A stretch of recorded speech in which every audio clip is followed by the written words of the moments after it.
propósito de esta misma pandemia, hoy día, COVID-19, por ejemplo, ya han aparecido artículos, hay uno en la última revista del MIT, del Instituto de Tecnologías de Massachusetts, ¿verdad? Que refiere, por ejemplo, el caso de las aplicaciones o las apps del coronavirus, por ejemplo, el que se usa en Corea del Sur para aislar los focos de contagio, ¿no? A través de los móviles se monitorea a los ciudadanos, sus traslados son grabados, ¿verdad?, en cámaras para identificarlo, e incluso en lugares públicos se capta su temperatura corporal. ¿Qué pasa si se detecta una fiebre? Se les avisa a los propios teléfonos a los ciudadanos que se cruzaron con esa persona durante su viaje, que están siendo o pueden ser objeto de una posible infección. Si lo miramos fríamente, estamos siendo objeto de una televigilancia o una invasión clara a la privacidad de las personas. Y como veremos mucho, hay muchos de estos usos que se hacen en la tecnología.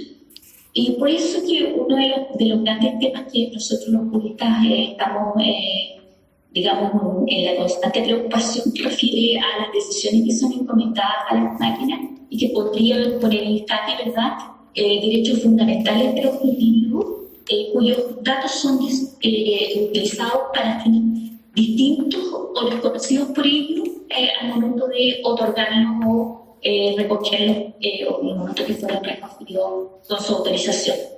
Riesgos como estos de futuros usos no previstos al momento de obtener esta información o consentimiento, que puede generar la generación de un perfil, manipulación, monitorización de conducta y especialmente lo que llamamos las decisiones basadas en estos procesos automatizados que lleguen eventualmente a generar una discriminación, un sesgo que termine finalmente perjudicando a las personas. En especial nos preocupan a nosotros los abogados aquellas tecnologías que utilizan redes neuronales, ¿verdad?, lo que se llama, lo que yo decía, aprendizaje automático, machine learning.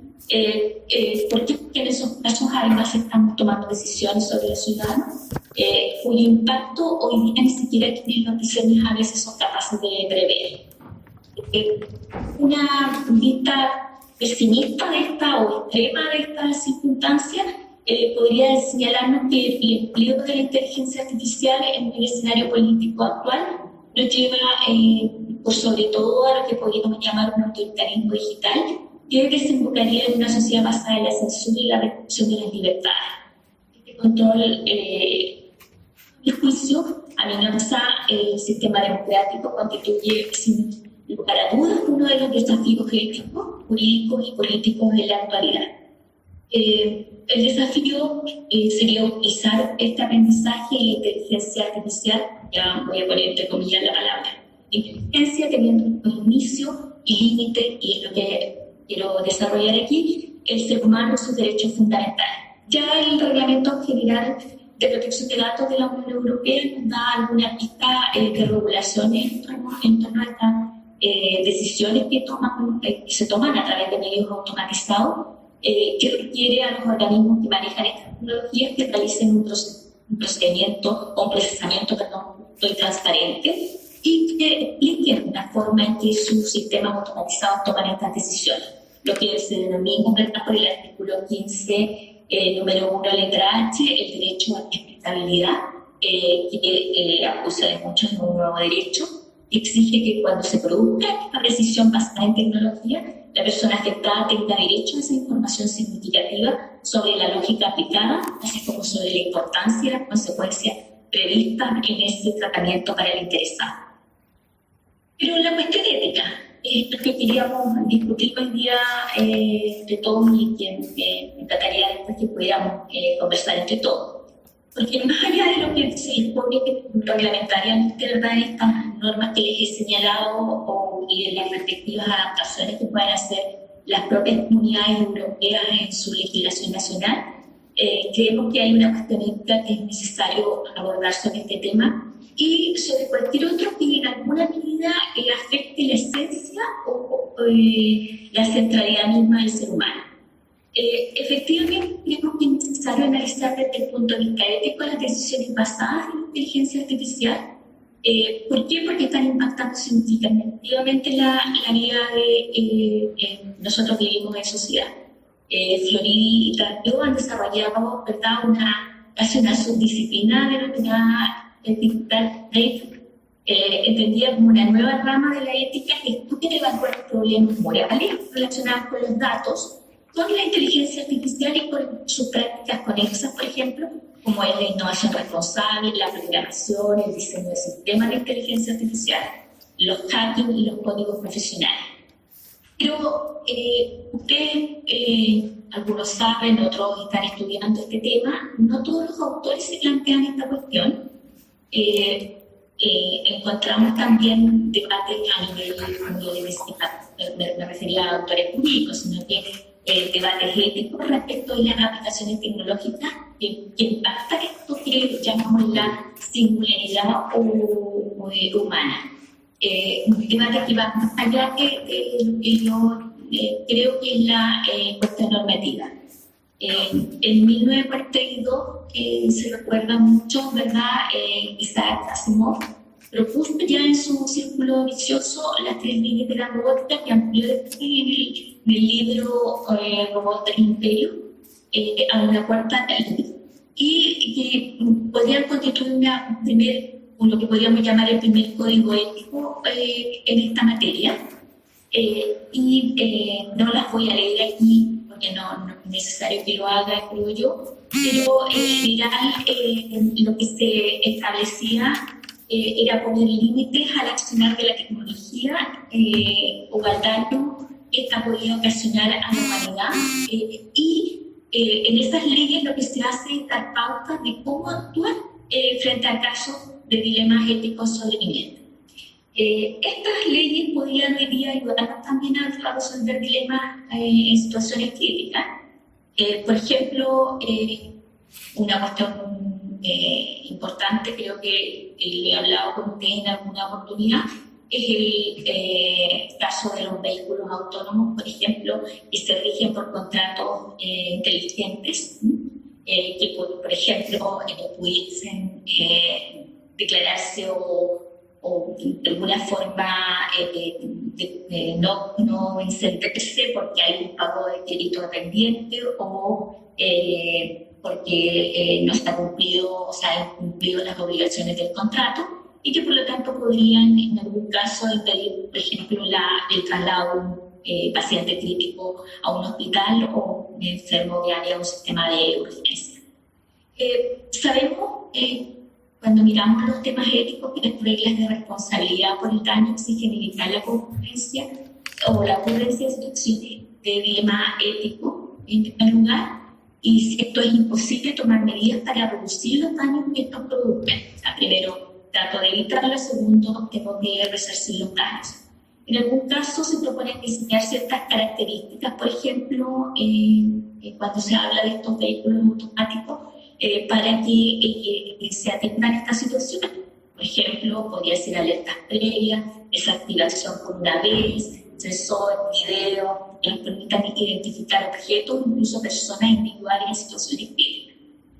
Pero lo que quiero enfatizar aquí es que si analizamos detenidamente un sistema de esta naturaleza, podría distinguir entre una persona muchas, ¿verdad? Un niño o una persona mayor, sana una a punto de morir, una persona con seguro o sin él.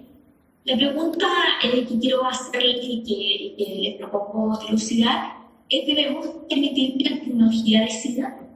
Si es así, ¿debería proteger a las personas con mayor estatus o con mayor esperanza de vida, que pueden contribuir, o aquellas que pueden contribuir más a la sociedad, o aquellas cuyo grupo familiar más lo necesite? Algunos podrían pensar plausible que valoremos a las personas y sopesar, ¿verdad?, sus vidas diferentemente. De hecho, hoy día mismo, si nos ponemos en los casos, ¿verdad?, de nuestros países, de nuestros propios países aquí en América, no podemos decir que nuestros líderes políticos no tengan principios éticos diferentes para consideran la vida humana de forma también diferente. Esta discusión que no es ajena ni lejana, pues estoy diciendo, por ejemplo, la misma decisión que se ha tomado respecto de las cuarentenas o no, identifica esas posiciones distintas. El punto es si, por ejemplo, y otra situación que les pongo es el caso de las decisiones éticas del personal de la comunidad científica médica respecto a las condiciones de salud de las personas. Podemos, por ejemplo, esta decisión humana de si dejamos vivir o morir a una persona a una máquina, basada, por ejemplo, en que esta inteligencia artificial defina un puntaje ciudadano para cada miembro de la comunidad y le atribuye, por ejemplo, un cierto valor a la vida de cada uno de nosotros atendido a nuestra información personal y que sea, por lo tanto, la tecnología la que decida si la persona accede a un tratamiento o no accede a él. Esto es lo que a mi juicio constituye un verdadero riesgo moral para nuestras sociedades. ¿Por qué? Porque nuestras sociedades especialmente son esencialmente desiguales. Una élite, todos sabemos, las personas con más alto puntaje probablemente tendrían los riesgos más bajos y las mayores oportunidades. Y quienes tendrían los puntajes menos bajos, ¿verdad? Serían, por supuesto, aquellos que tienen más riesgo o son más vulnerables. Creo, por lo tanto, que esta tecnología de aprendizaje automático no debería aplicarse jamás en determinación de oportunidades vitales o la asignación de servicios sociales básicos. Pues estos, en mi juicio, son criterios adecuados, no son criterios adecuados para que una máquina tome decisiones si una persona debe ser beneficiada o no debe ser.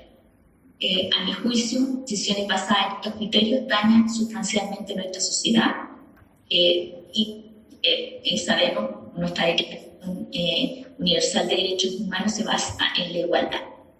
De hecho, muchas decisiones actuales de tribunales constitucionales y comités éticos acuerdan que las personas no deben ser valoradas de manera diferente, considerando, por ejemplo, el estado de su salud o su edad, pues comparten una misma humanidad y poseen una dignidad humana. Por esto, lo que invito a reflexionar sobre esto, la ética de los sistemas basados en inteligencia artificial, que pronto podrían afectar tantas nuestras actividades. Lo decíamos, la Internet de las cosas va a traer esta tecnología a nuestra vida diaria. En particular, me resulta difícil aceptar las justificaciones utilitarias para poder atribuir un valor diferente a las personas en atención a su situación de salud, a su edad o a su condición social. Deberíamos, por tanto, creo, extender o expandir esta aplicación de las leyes de Asimov, declarar que, producido el dilema ético, esta decisión debe ser aleatoria, dando transparentemente a cada individuo de la sociedad el mismo valor. Esto le haría compatible con los imperativos éticos, el valor de la dignidad humana y el principio de la igualdad reconocido en la mayoría de nuestras constituciones. Si miramos en términos expresados por el filósofo de Harvard, John Rawls, estas tecnologías requieren un contrato social que sea imparcial, concepto que él acuñó como el velo de la ignorancia, y que implica que al decidir sobre los principios de una sociedad, uno debe ignorar propiedades que sirven al interés propio.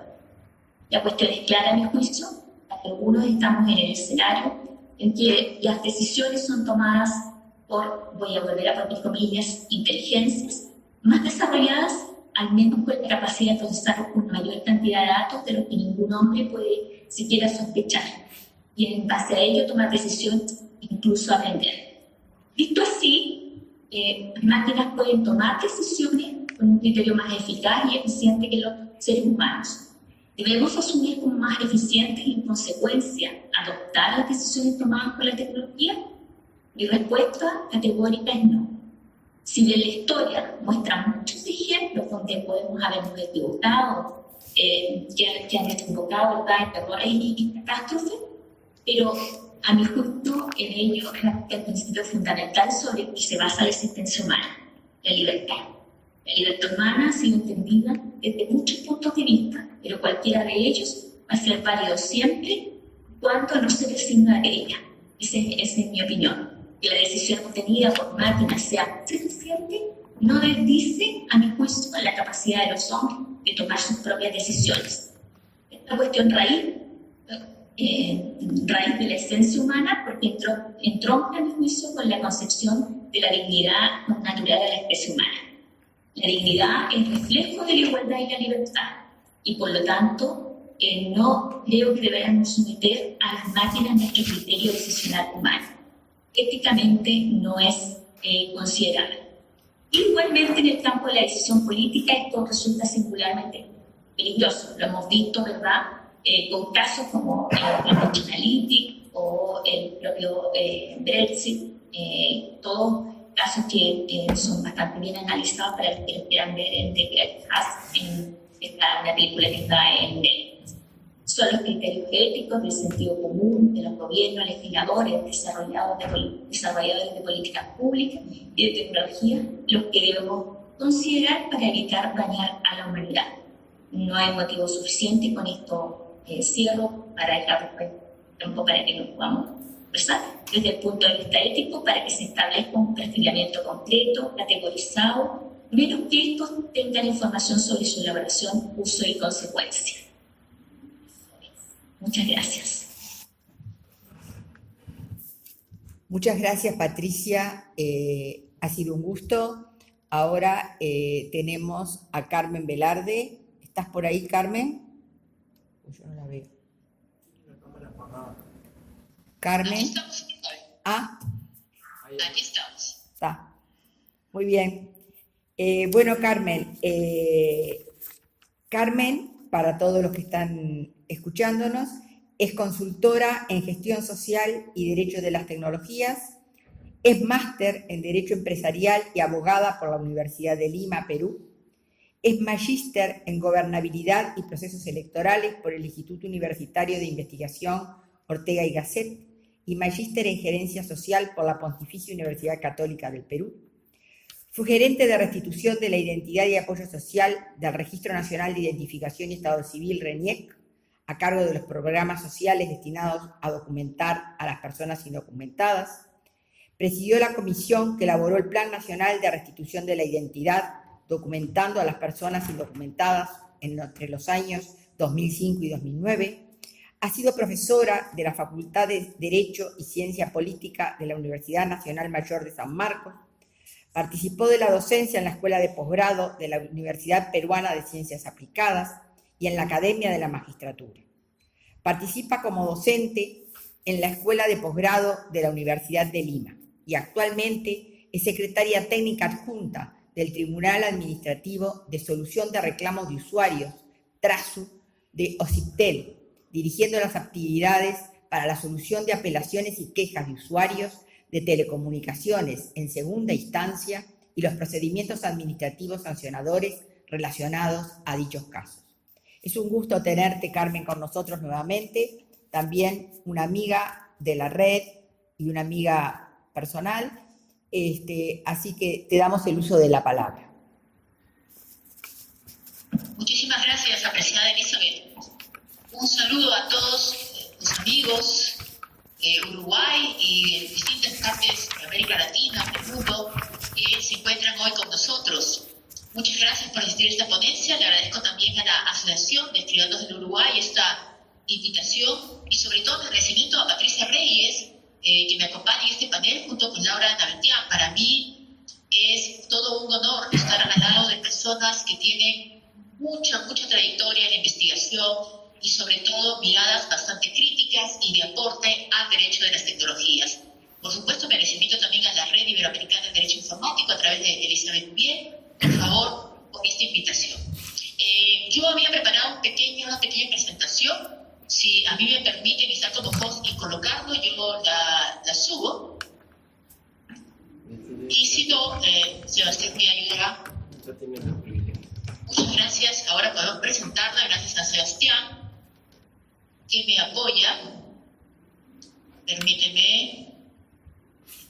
Acá, aquí está. Presentación. Está abierta, entonces vamos a subirla.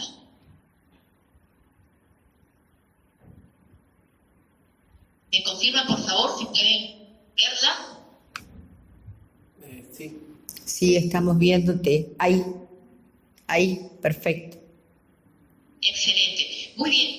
En este panel tenemos que hablar sobre ética, personas e inteligencia artificial, así que al igual que Patricia voy a hacer algunas reflexiones rápidas sobre este tema. Y el primer tema es que ya no podemos evitar decir que nosotros estamos en una sociedad digital. El tema está saber cuáles son esos principios de esta sociedad digital. Y de eso tenemos que ser muy conscientes. Lo primero es que el mundo actualmente tiene una tendencia permanente a la digitalización. ¿Okay? Entonces, las cosas, la tendencia es que los servicios van a comenzar a prestarse a través de la red. Es lo que está pasando hoy día.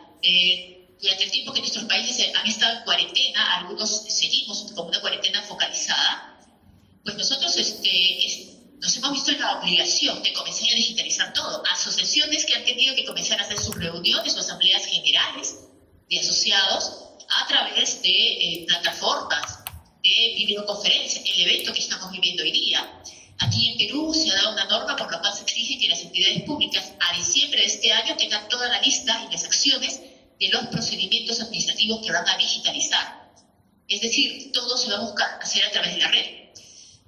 Existe ahora el predominio de la tecnología. Hablamos de 4G o 5G, en tanto los distintos redes de telecomunicaciones nos permiten una mayor comunicación. Y con la red 5G no solamente nos va a permitir comunicarnos, pasar videos, usar las redes sociales, sino también todo un proceso de domótica. Esto es lo que conlleva el Internet de las cosas. Es decir, cada una de las cosas o los objetos van a estar conectados a la red y van a poder dar información. Por ejemplo, yo estoy en una silla. En este momento mi silla podría estar captando información sobre mí, sobre mis movimientos, cómo está mi presión arterial, de repente hasta cómo está mi glucosa o cómo va mi colesterol. Y esa información puede estarla remitiendo en este momento a algún hospital o clínica para que me hagan un control constante o un monitoreo. Este Internet de las cosas implica también una construcción de una ciudad que va a estar totalmente interconectada. Entonces estamos hablando ya de sociedades que son smart o sociedades inteligentes, estas smart cities, que lo que hacen es brindar información en todo momento. Hagamos lo que hagamos, a donde vayamos vamos a tener información porque todo va a estar interconectado y se va a resaltar por el uso de la domótica, es decir, el Internet dentro de las casas. Yo, por ejemplo, voy a poder conectarme desde mi teléfono móvil al refrigerador para saber qué cosas tengo y si necesito un vinito porque esta noche celebro algo y no lo tengo, puedo conseguirlo por comercio electrónico o puedo poner ese vino en ese momento a refrigerar. Igual el control de las luces, y esto se está viendo mucho en el manejo que se da, por ejemplo, inteligencias artificiales como Siri o como Alexa, que ayudan a controlar también los domicilios. La convergencia, que implica que yo voy a poder estar conectada desde cualquier tipo de soporte, ya sea mi tableta, ya sea una PC, una laptop, cualquier tipo de pantalla, mi propio televisor smart. Todo esto me va a permitir que yo pueda conectarme, es decir, todos los servicios que se pueden dar a través de la sociedad de información se van a brindar a través de los distintos modos de conectarse, a través de los distintos modos de pantalla. Pero también va a aplicar un principio de neutralidad en la red, que implica que toda la información que se va a colocar es una información libre, hay una libertad de expresión, una libertad de opinión, pero no vamos a poder decidir cuál es el control de esos contenidos. Nadie podría censurarlos, salvo determinadas cosas, como por ejemplo que lo que se transmite sea información relacionada a delitos, relacionada al terrorismo. También está lo que es el Energy Harvesting. Esto es un nuevo concepto que implica, si nosotros vamos a tener una sociedad totalmente conectada, donde las cosas estén interconectadas, la pregunta es, ¿de dónde cargan energía? Así como mi teléfono se le agota la batería y tengo que conectarlo, ¿dónde voy a conectar la silla? ¿Dónde voy a conectar el vaso? ¿Dónde voy a conectar mi escritorio? ¿Dónde voy a conectar cada una de las cosas que me rodean? Entonces se está trabajando en que todos nosotros produzcamos energía. Y los animales, nosotros con nuestros movimientos vamos produciendo energía. Y la idea entonces es que todos nosotros seamos un motor energizante para estas nuevas cosas que van a estar conectadas.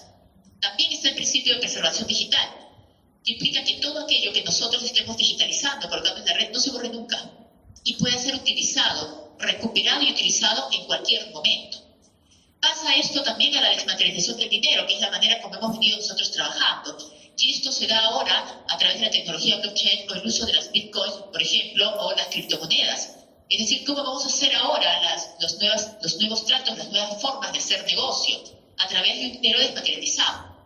El desarrollo de la inteligencia artificial y la robótica, y ya habíamos hablado de eso, Patricia, implica también que nosotros vamos a poder dejar algunas actividades en manos de esta inteligencia artificial o en manos de robots. Hay un país, me parece que es Finlandia, que ya está comenzando a discutir si es que va a existir más adelante el derecho al trabajo o no, o tal vez simplemente es quedarnos con el derecho al ingreso. ¿Por qué? Porque si los robots o la inteligencia artificial van a reemplazarnos en algún momento, ¿qué vamos a hacer los seres humanos? ¿Aquí les vamos a cobrar impuestos también? ¿Las empresas tendrían que pagar impuestos por sus robots? ¿O no? ¿O solo las personas? Y finalmente la gobernanza de Internet, que tiene que ver con toda la apertura de los datos y la información que circule para que se pueda investigar libremente sobre esos datos, teniendo siempre el cuidado de la protección de datos personales e informaciones confidenciales. Entonces, ¿qué tenemos? Tenemos también esta inteligencia artificial que bien ya lo ha comentado Patricia. Hay una inteligencia artificial que lo que está haciendo es replicar los procesos humanos. ¿A través de qué? A través de máquinas, léase a través de software, que lo que hacen es, oye, ¿cómo funciona el cerebro humano? ¿Cómo decide la persona? Para yo replicar esos procesos. Y en la medida que yo pueda amasar más memoria para tener más datos, puedo trabajarlos y puedo obtener mejores resultados. Esto se está dando con el uso del Big Data, por ejemplo, donde se puede manejar gran parte de información, pero sobre todo replicando la forma de cómo están pensando las personas. Y aquí viene algo que comentó también Patricia, el Machine Learning. Efectivamente, implica que esta inteligencia artificial aprende de sí misma. Y entonces se va llenando de conocimientos ante nuevos casos, aprende de esos casos para seguir mejorando. Pero dentro de lo que es la ética de esa inteligencia artificial, habría que preguntarnos algunas cosas. Y aquí está algo que también comentó Patricia, esos contratos de los autos inteligentes. Y tenemos dos casos, como el caso Tesla, por ejemplo. Un caso bastante sonado en el cual un conductor dejó el manejo de su vehículo, este auto, este Tesla, que podía estar programado para acelerar, para frenar, para cambiar las velocidades, pero que obviamente también necesita datos, es decir, se maneja sabiendo si el carro está adelante, cuál es la distancia. Para saber si el carro de adelante está frenando, entonces el Tesla también va frenando. Conoce las distancias a los costados. ¿Por qué? Porque simplemente tiene lectoras.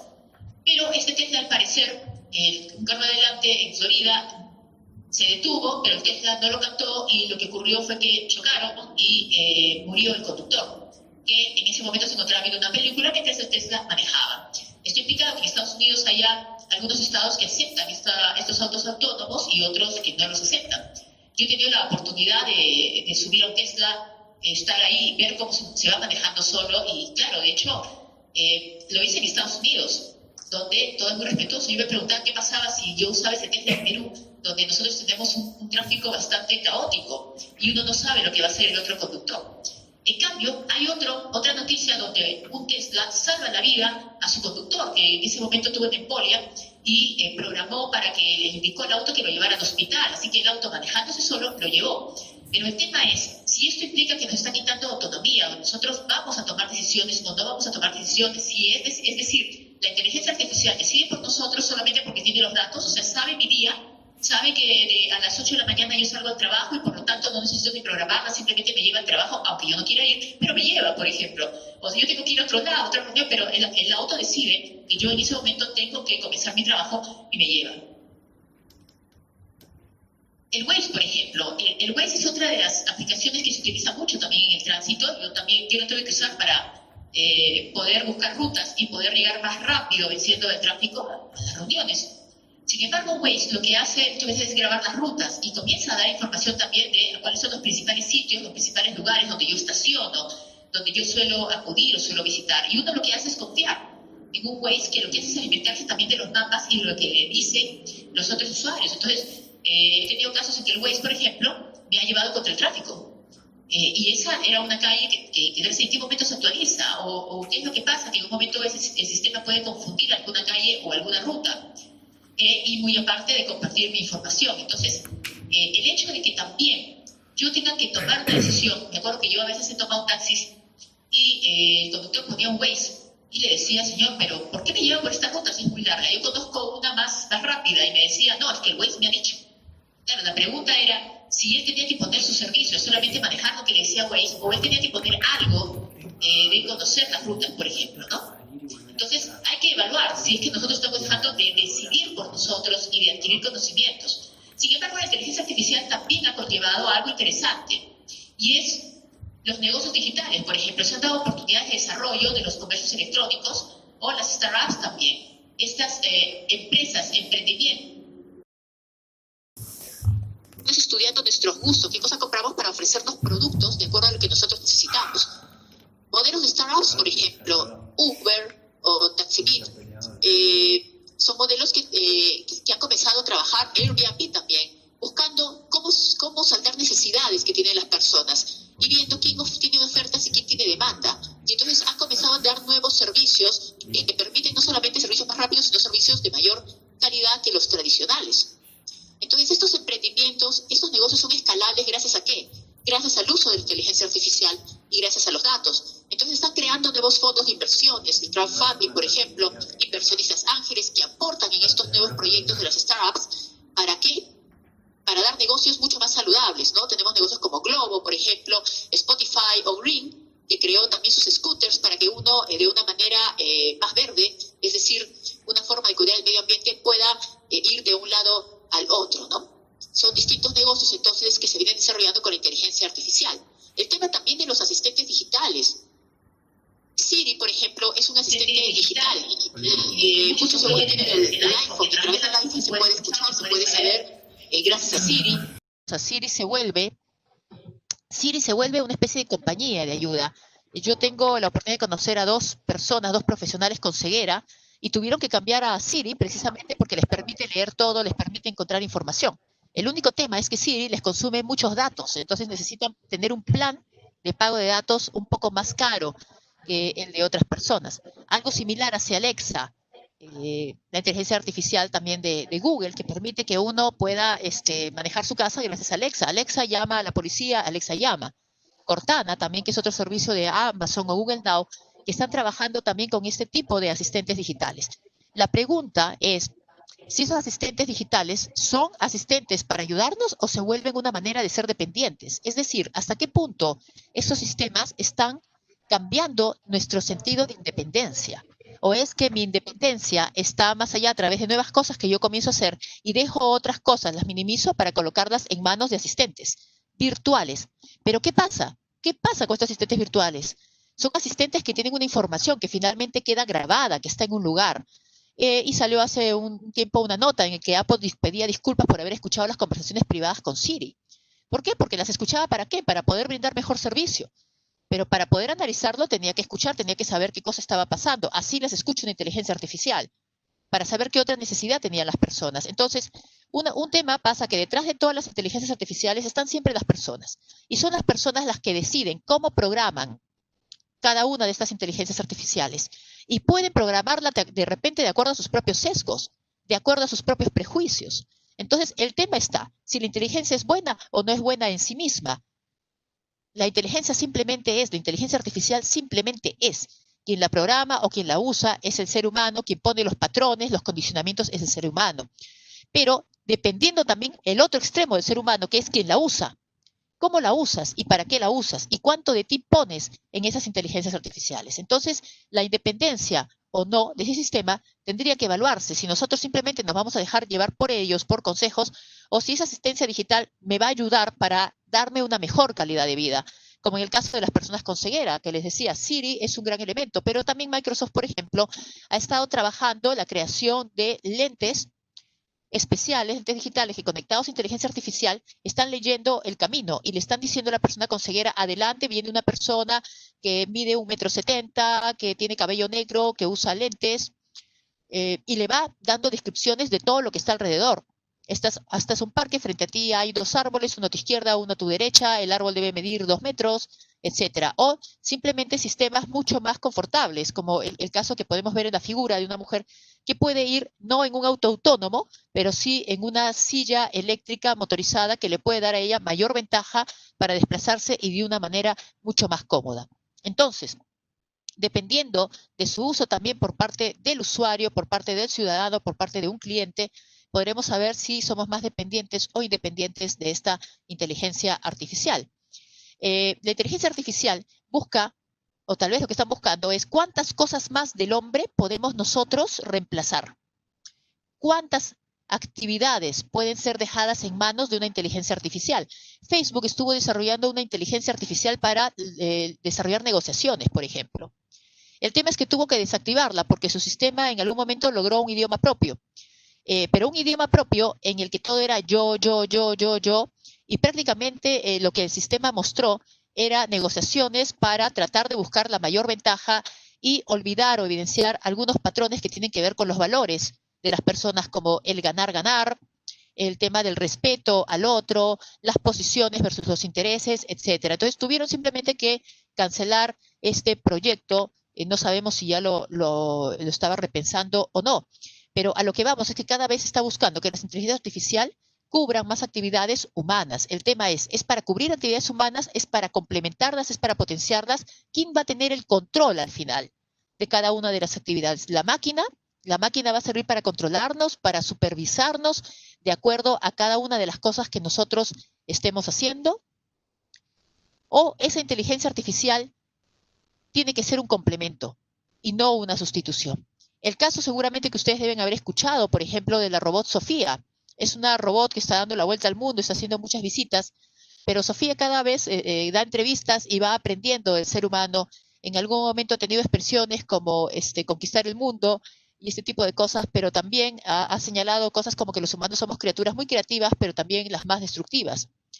Y Sofía lo que está buscando es lograr justamente la creación de este androide, de este robot que sea mucho más amigable con las personas y que, por ejemplo, puedan cuidar adultos mayores. Si yo no tengo personas en países sobre todo donde hay mucho más población adulta mayor y ya casi no hay población que nace, la pregunta es ¿quién va a cuidar de esa población mayor? ¿Pueden ser los robots? Darles una mirada más humana, que parezcan personas, para que entonces uno pueda tener mayor empatía y pueda contarle o abrirse tal cual es con un robot o una robot.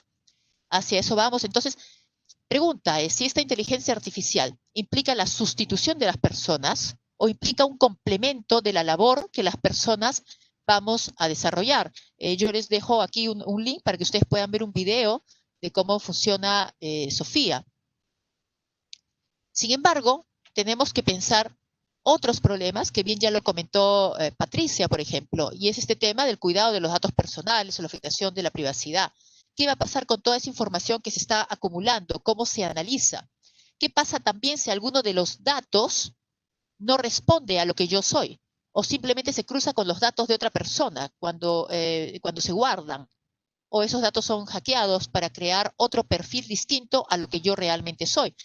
Patricia comentaba el caso de la salud. Efectivamente, los datos se están utilizando mucho más en la salud, pero ¿qué pasa si mi receta es dada a otra persona? O el sistema equivoca las horas y me pone más medicina de la que yo tenga que recibir, por ejemplo.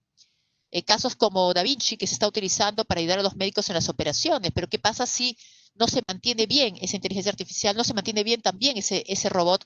Pueden conllevar algunos daños a las personas.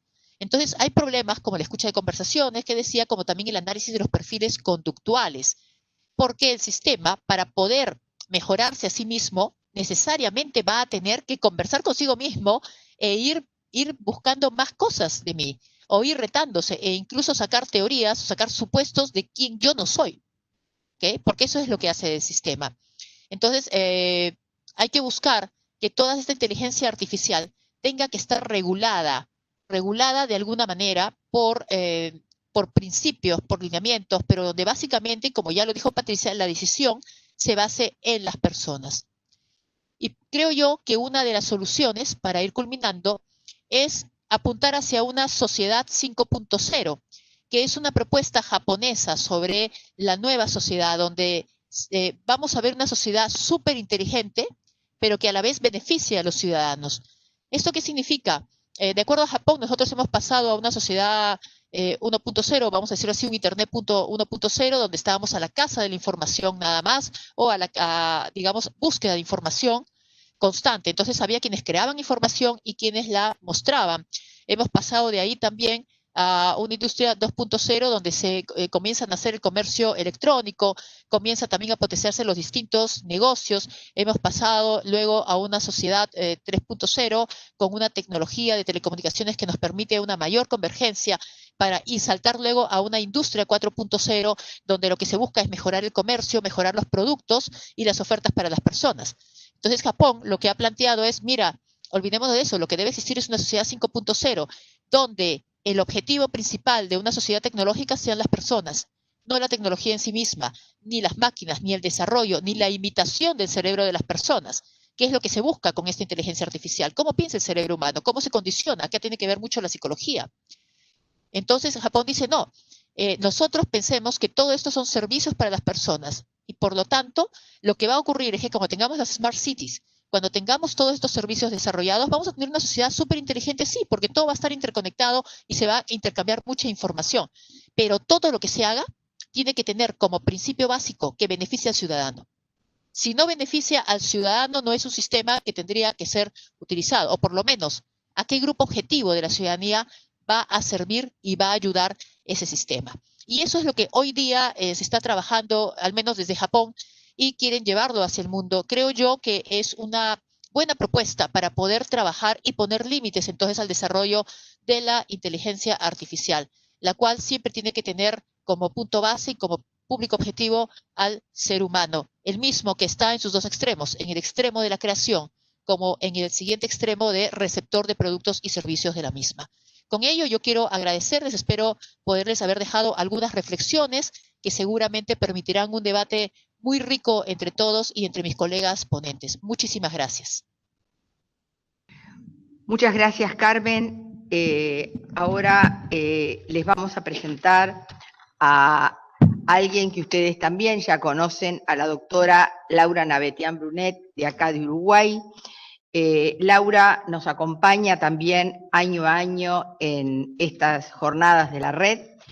Ella es doctora en Derecho y Ciencias Sociales, egresada de la Facultad de Derecho de la Universidad de la República.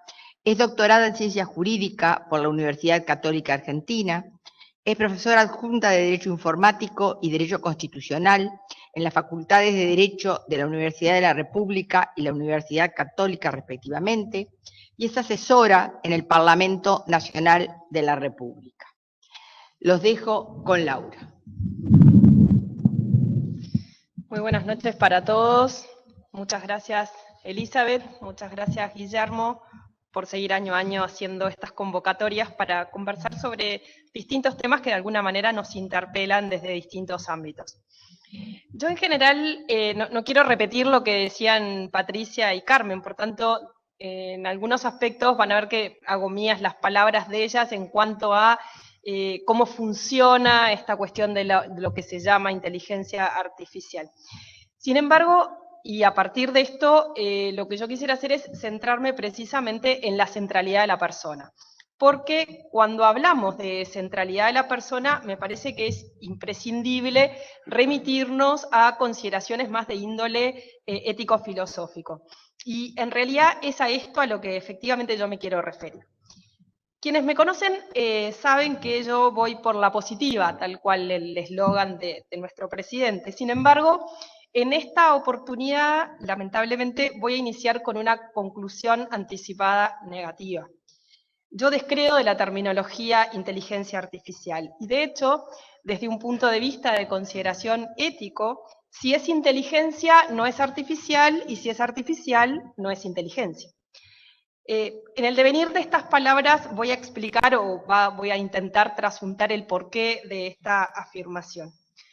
Tal vez porque desde el punto de vista ético, en consideración de virtudes y de vicios, como establecía Aristóteles, hábitos operativos buenos o malos, un adversario de la ética siempre presente es esto del decisionismo como alternativa al refugio de lo colectivo. Y este decisionismo y este refugio en lo colectivo hace que por comodidad o tal vez por displicencia, prácticamente todos hablemos de inteligencia artificial sin considerar, desde el punto de vista ético efectivo, las implicancias humanas que esto tiene. Dicho esto, me gustaría que avanzar en este discurso de unos minutitos desde tres consideraciones. Por un lado, desde la consideración que la inteligencia artificial y los algoritmos tienen en relación a tres de sus precisamente componentes. El primero, lo que tiene que ver con la automatización. Y en esa línea deberíamos decir que esta es una de las características principales asociadas con la toma de decisiones, la capacidad de los sistemas informáticos automatizados para reemplazar a los seres humanos en un número creciente de situaciones es una característica clave de sus implementaciones prácticas. Las razones para reemplazar a los seres humanos con sistemas de computación automatizados generalmente se pueden remontar a problemas de procesamiento de datos a gran escala, velocidad, volumen y escala de toma de decisiones, y en muchos casos a expectativas de tasas de error más bajas en comparación precisamente con las personas. La toma de decisiones automatizada y algorítmica suele ser difícil de predecir para un ser humano y su lógica es difícil, de hecho, casi imposible en la mayoría de los casos de explicar.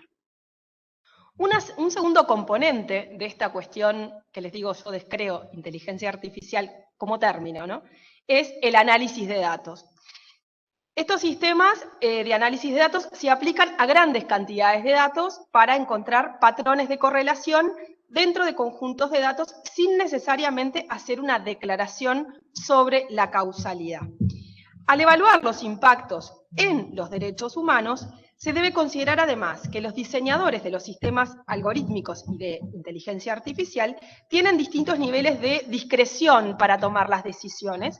Esto es, qué datos de capacitación utilizan o qué respuestas dan a falsos positivos, o el poder del operador del algoritmo puede estar en conocimiento de la estructura del conjunto de datos más que en la comprensión del funcionamiento exacto de estos sistemas.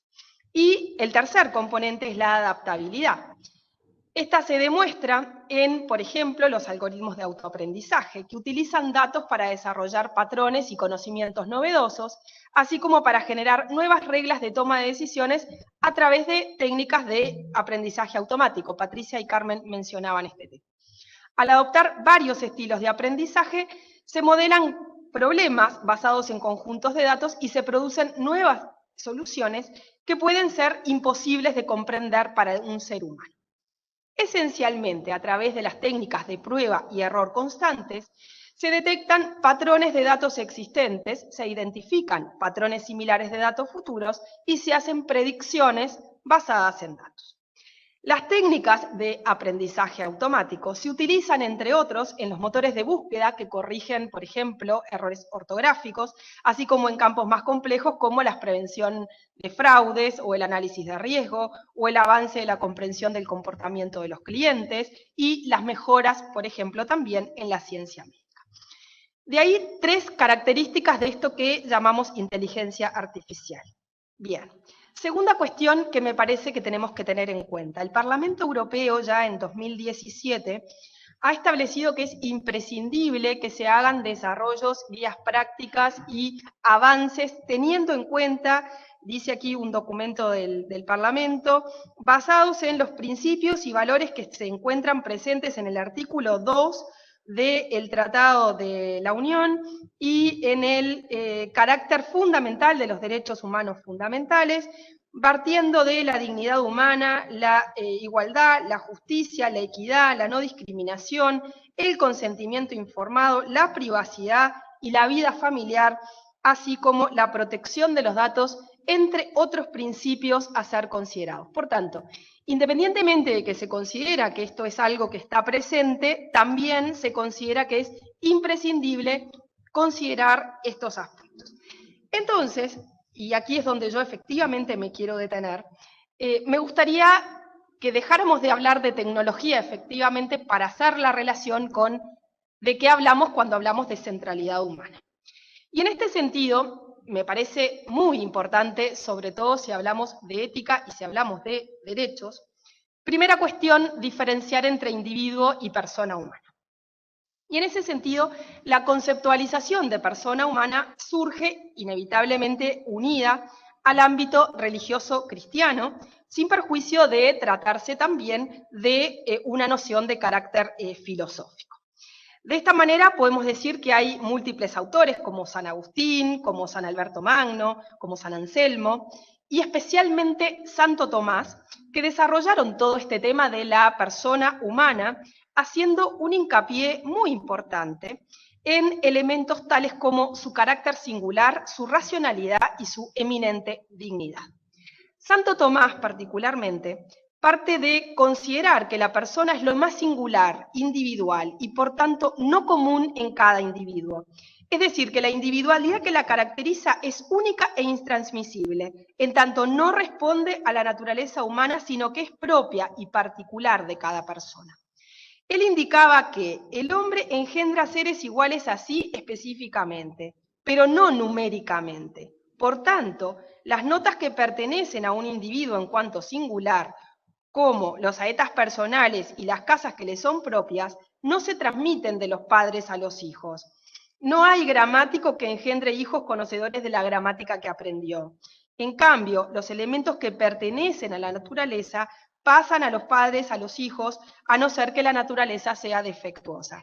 Y afirma, y si la naturaleza es fuerte, incluso se comunican a los hijos algunos accidentes individuales que pertenecen a la disposición de la naturaleza, como son la velocidad de cuerpo, agudeza de ingenio y otros semejantes, pero no las cosas puramente personales. Así es que se comprende que la persona y el individuo, en definitiva, no son sinónimos, ya que es imprescindible la determinación de la individualidad. Y solo el ser humano tiene esa dignidad óntica y moral que lo lleva a buscar su perfección.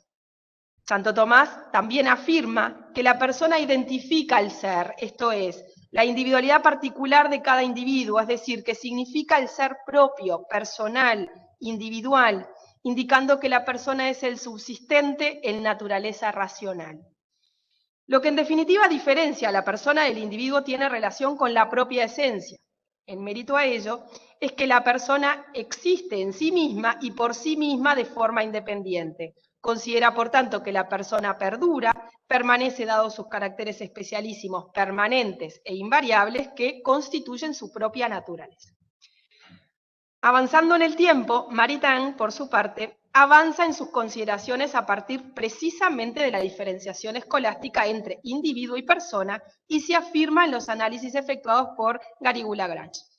Esta terminología expresa conceptualizaciones realmente diferentes, en tanto afirma que en el primer caso la referencia debe ser hecha a todo ser substante, en sí mismo indivisible, mientras que en el segundo caso la referencia se corresponde con un género especial de subsistencia cuyas características fundamentales están dadas por la racionalidad y la libertad.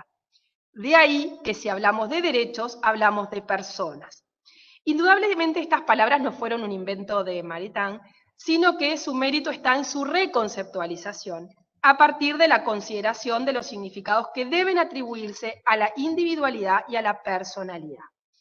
Maritain afirmaba, además, que la materia determina el individuo hacia lo gregario y despersonalizado. Decía, en cuanto somos individuos, cada uno de nosotros es un fragmento de una especie, una parte de este universo, un puntito en la inmensa red de fuerzas y de influencias cósmicas, éticas, históricas, por cuyas leyes está regido, puntito sometido al determinismo del mundo físico. En la persona hay una subsistencia especial que en razón de su dignidad merece una determinación diferente y lo aproxima a la subsistencia de los seres incorpóreos. Subsistencia intrínsecamente independiente de la materia y que recibe el nombre de persona. La persona, entonces, dice Maritain, es el ser racional y libre, dueño de sus actos, independiente, sui juris por oposición al animal, a la planta, al mineral, y yo agregaría al computador, al algoritmo, a la inteligencia que dicen es artificial. Lo que constituye la dignidad de la persona es el hecho de existir separadamente por sí, de ser independiente en su existencia y por consiguiente no proceder sino por sí en el orden de la acción. Garrigou agrega, lo que caracteriza a la persona a los ojos del sentido común es por cierto la libertad, el dominio de sí, pero la libertad según este mismo sentido común supone la inteligencia que delibera y la conciencia de sí, y la conciencia del yo, a su vez, supone precisamente el yo, el cual, para hablar de propiedad, es la persona. Nos deberíamos preguntar si eso se lo podemos atribuir a una supuesta inteligencia artificial o algorítmica. Creo que no. Esta independencia de la materia en el orden del querer supone una independencia de la materia en el orden del conocimiento. Y esta última, a su vez, supone una independencia de la materia en el mismo ser, nos dice Garrigou. Esta es la verdadera subsistencia, la que no es alcanzada por la corrupción del cuerpo, lo que fundamenta metafísicamente nuestro deseo natural de vivir siempre. Y en cuanto somos una persona, dejamos de estar sometidos a los astros, cada uno de nosotros subsiste, todo entero, por la subsistencia misma del alma espiritual. Y esta es un cada uno, un principio de unidad creadora, de independencia y de libertad. Ser persona es, pues, independiente de la materia. Entonces, el hombre está ordenado a la sociedad, la busca y la necesita instintivamente desde su nacimiento, eso lo sabemos. De ahí que el hombre, en tanto individuo, es parte de la sociedad y verifica pertenencia a ella. Y en esa pertenencia que la persona necesita, de la comunicación del conocimiento y del amor a otras personas, motivo por el cual la sociedad y el Estado se verifican exigidos por la precariedad del ser individual y por la denominada ley de la sobreabundancia que se encuentra íncita en lo profundo del ser y de la vida. Entonces, tenemos que referirnos a la dignidad humana como valor esencial. La dignidad de la persona es, por lo pronto desde mi punto de vista, el valor básico esencial y fundante del que es posible deducir todos los valores, los que se desarrollan, explicitan y concretan para el adecuado funcionamiento de la vida en comunidad. Por lo tanto, la dignidad humana es el valor que otorga fundamento a los derechos humanos, en la medida que permite afirmar por su intermedio el desarrollo de las personas en su individualidad y en su carácter colectivo. Asimismo, permite, en una consideración de carácter de garantía negativa, la protección de las personas contra ofensas de todo tipo. En efecto, si se desarrollan análisis a partir de lo que se establece en los diferentes textos normativos internacionales, es posible afirmar que la dignidad humana tiene una ubicación de privilegio, en tanto el preámbulo de la Declaración Universal de Derechos Humanos la señala precisamente como la base de los valores superiores en ella contemplados. Igual situación se produce en el ámbito de los pactos internacionales de derechos civiles y políticos y en general en múltiples constituciones a lo largo del mundo. Según nos establece Hannah Arendt, la dignidad humana está dada por la posibilidad de aparecer ante otros y de ser reconocidos por estos como quienes, es decir, como seres únicos y singulares, cuya identidad se despliega al hablar y actuar entre sí. Es decir, que de alguna manera consiste en la existencia político-lingüística de las personas en su hablar, juzgar y actuar como capacidad que tienen por medio de terceros, con y en relación con ellos. Así es que ser persona es una posibilidad que únicamente tienen los individuos de la especie humana. Y si la persona se identifica con inteligencia, esta no puede ser artificial. Por lo tanto, yo diría que tendríamos que tener un poco de cuidado con el marketing de algunas palabras. Luego, si seguimos avanzando en lo que es la dignidad humana, tenemos que considerar que es una cualidad intrínseca y por tanto de carácter irrenunciable e inalienable de todas las personas, siendo indisolublemente integrante e irrenunciable de la condición humana. Ella está asegurada, respetada, garantizada, promovida por el orden jurídico estatal e internacional, sin que pueda ser retirada a alguna persona por el ordenamiento jurídico, siendo inherente a su naturaleza humana. Ella no desaparece por más baja y vil que sea la persona en su conducta y en sus actos. Hay autores que afirman que la dignidad es la categoría que corresponde al ser humano por estar dotado de inteligencia y voluntad, distinto y superior a todo lo creado, que establece un tratamiento en toda circunstancia concordante con la naturaleza humana.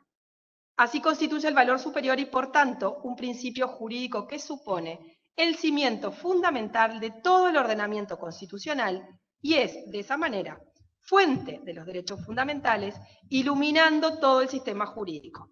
Y este se interpretará y aplicará las disposiciones normativas de forma que la dignidad sea concretada de la mejor manera.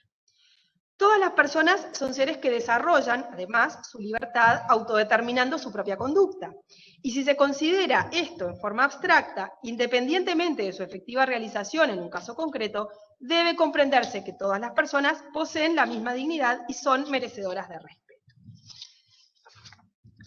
En consideración al tema, entonces, que nos convoca específicamente, debe señalarse que la dignidad de la persona constituye un límite no traspasable para el avance de la tecnología, una barrera de carácter infranqueable. Sin embargo, es pertinente tener presente que a pesar de las diferentes conceptualizaciones existentes, aquella más propia es jurídica si se considera el sentido actual de la dignidad que avanza a partir del tránsito a la modernidad y de su consecuente visión antropocéntrica del mundo y la vida. Es posible, además, afirmar el carácter sobresaliente de esta dignidad sobre los derechos fundamentales, en la medida que estos tienen su fuente y fundamento en aquella, por lo que es rechazable cualquier derecho que implique atentar contra ella, lo que significa además que esta también es una barrera infranqueable en el ejercicio de estos derechos. De alguna manera, y no quiero ser negativa, no me gustan las teorías que existen ahora de los derechos de los robots, lo que hablaba Carmen sobre si los robots van a tener o no derechos, si nos vamos a quedar sin trabajo y dónde quedamos los humanos. No quiero decir que me niego, pero ciertamente no es parte de lo que entiendo yo debemos considerar como el centro de la cuestión. Si el centro y la centralidad es todo esto que estamos diciendo, ciertamente los robots son cosa y por tanto como cosa debemos tratar. Es de la dignidad de la persona entonces que emana la libertad y esta, en tanto principio fundamental, colabora en la concreción de los derechos humanos. Voy a avanzar porque se me acaba el tiempo y además tenemos al doctor Del Piazzo que nos está esperando y que me gusta más escucharlo a él que me escuchen a mí. Entonces, para terminar ya, me gustaría hacer solamente 2 o 3 referencias más. 1. La determinación de una ética de la dignidad implica la consideración de pautas de conducta que, de no ser continuadas, vulneran de alguna manera a la propia noción de tal. Así es que, y volviendo a Santo Tomás, este ubica a la persona en calidad tanto de centro del universo como de centro de imputación de valores morales, en tanto la comprensión de esto implica entender la dimensión ética de la persona. Yo no digo que tenemos que volver a San Agustín o a Santo Tomás o a la época de Santo Tomás, pero nunca viene mal leer y releer algunas de las conceptualizaciones que parten de su consideración. La ética de la dignidad observa una doble consideración, por un lado de un nivel individual y por otro lado de un nivel relacionado con los demás, siendo entonces posible tanto ampliar su propio alcance como limitarlo. De esta manera, y para terminar efectivamente, me gustaría plantear una cuestión adicional. Ustedes dirán, esta se fue a pensadores muy clásicos o muy antiguos, pero realmente a veces vale la pena revisar algunas de nuestros autores clásicos. Kant distingue 2 tipos de deberes en relación con las personas y dice, los deberes de afecto o de benevolencia persiguen una acción buena cuyo fundamento es el amor y los deberes de la obligación o de la justicia. Tiene por origen un derecho de las demás personas e insiste fuertemente en que el más trascendente de los deberes es el respeto por los derechos de los demás, porque no existía nada más sacrosanto que este derecho. Entonces, de alguna manera, debemos volver a la consideración de las personas como seres racionales, dotados de sensibilidad, en tanto características que derivan de sus 2 pertenencias al mundo inteligible y al mundo sensible, encontrándose ambos caracteres en el concepto de libertad. Kant defiende la preeminencia de un deber de benevolencia al mismo tiempo que participa de la denominada compasión activa. Y pretende que las personas articulen sus acciones a partir de la ley de la universalidad y por tanto construye una suerte de puente entre el mundo de los fines y el mundo de la sensibilidad. Ahora bien, con la construcción del puente no es suficiente y no puede sostenerse que pretendiera la imposición de un ideal a las personas, sino que únicamente procura la ilustración y la clarificación de su dignidad y los deberes que se generan. Por otra parte, los intentos de ilustrar las conductas asociadas a la dignidad humana demuestran que Kant no visualizaba una concepción estricta de la dignidad de la persona, dado que la naturaleza humana implica ideales morales que la persona debía lograr si pretendía sostener su dignidad. Y finalmente, se comparte una afirmación de Juan XXIII, profundo defensor de la dignidad humana, al establecer que en toda humana convivencia bien organizada y fecunda hay que colocar como fundamento el principio de que todo ser humano es persona, es decir, una naturaleza dotada de inteligencia y de voluntad libre, y que por tanto de esa misma naturaleza directamente nacen al mismo tiempo derechos y deberes que al ser universales e inviolables son también absolutamente inalienables. Desde mi punto de vista, tenemos que dejarnos de hablar permanentemente que el centro es la persona es el centro es la persona, al mismo tiempo que hablamos de que la tecnología es la que nos dirige, la tecnología es la que pasa a determinarnos, la tecnología es la que nos dice qué hacer, qué no hacer y nos coarta la libertad. Si esto es la esencialidad de la centralidad de la persona, entonces ubiquemos a la tecnología en su condición de herramienta, pero efectivamente, no solamente en el discurso. Muchas gracias. Muchas gracias, Laura. Muchas gracias, Patricia, Carmen. No sé si alguno de los participantes tiene alguna pregunta para alguna de las expositoras. Bueno, adelante, sí. Vamos a abrirle el micrófono a Alfonso para que haga la pregunta. Alfonso, ¿estás ahí?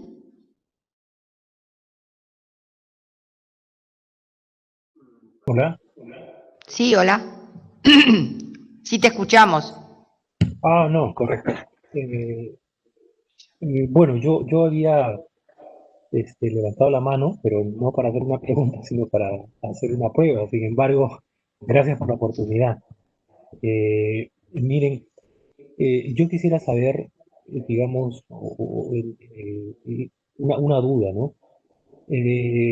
Las tecnologías, como todas las ponentes lo han explicado, están avanzando a una velocidad pero vertiginosa, casi desconcertante. Está ganando a los ciudadanos, a las sociedades. Sin embargo, las leyes, las normas con las que nos manejamos los seres humanos, van demasiado lento.